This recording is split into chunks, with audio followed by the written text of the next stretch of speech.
మీ ఇద్దరు ఇంత క్లోజ్గా ఉన్నారు కదా, ఏదైనా స్పెషల్ రిలేషన్షిప్ గురించో ఏదైనా పొలిటికల్ ఇష్యూ గురించి కానీ అనూప్ ఏదైనా మాట్లాడా? పాలిటిక్స్ గురించి మేము ఎప్పుడంత సీరియస్గా మాట్లాడుకోలేదు. ఇంకా ఏమైనా అవసరమైన విషయాలుంటే ఖచ్చితంగా మాట్లాడేవాడు. అలాగైతే ఈ డ్రామా ట్రూప్లో ఎవరితోనైనా గొడవ పెట్టుకున్నాడా, లేక తనతో నటించిన అమ్మాయి పేరేంటి? జస్నా. నాకు ఆ నాటక ట్రూప్ గురించి బాగా తెలుసు. అందరూ మంచి ఫ్రెండ్స్. అక్కడేం సమస్యలు ఉంటే నాకు చెప్పేవాడు. ఏ సమస్యలు లేవా? ముందు రోజు రాత్రి వరకు మీతో సంతోషంగా గడిపిన అనూప్ మరుసటి రోజు హోటల్ రూమ్ లో చనిపోయాడు. నవాజ్, ఇప్పుడు బయలుదేరు. దీని గురించి మనం తర్వాత వివరంగా మాట్లాడుకోవాలి. Okay sir. అడ్వర్టైజింగ్ కంపెనీ ఎలా జరుగుతోంది? అనూప్ ఆ రోజు చెప్పిన క్లయింట్ దగ్గరికి నువ్వు వెళ్ళావా లేదా? కలవలేదు సార్. వెళ్ళడానికి నా మనసు ఒప్పుకోలేదు sir. Okay.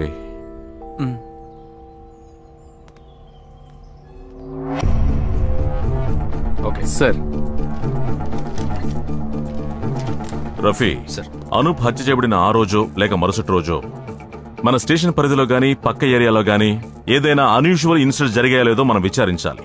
Like suicide, man missing and accidents. Maybe మనకు దాంట్లో ఏదైనా ముఖ్యమైన ఆధారం దొరకచ్చు. Yes sir. తర్వాత ఆ సైబర్ సెల్ రిపోర్ట్, దాని గురించి ఫాలో చేయండి.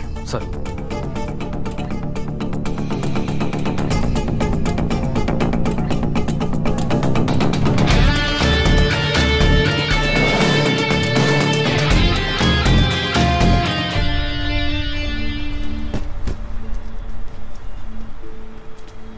జాస్మిన్, నువ్వెందుకు ఇలా హఠాత్తుగా నిర్ణయం తీసుకున్నావు? నాకొక్క మాట కూడా చెప్పలేదు. నేనింతకు ముందే తనకు చెప్పాను, బుటీక్ కాకపోతే వేరేదేదైనా పెట్టుకుందామని. ఇకపై ఇక్కడ ఉండటానికి నా మనసు ఒప్పుకోవట్లేదు. ఇంటికి ఫోన్ చేసి చెప్పావా?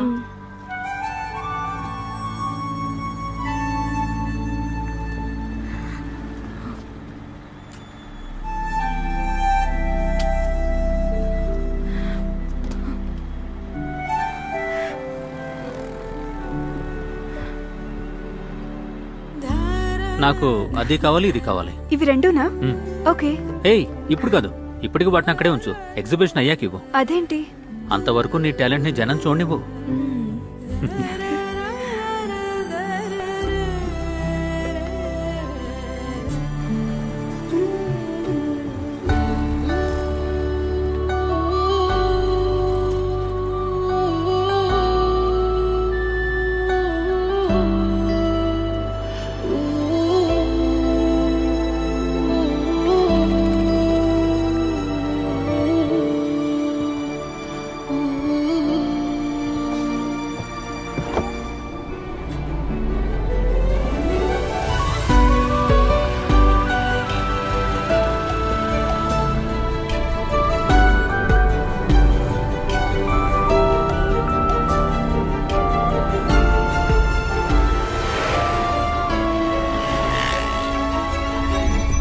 సముద్రం లేదా చాలా సముద్రాలున్నాయి.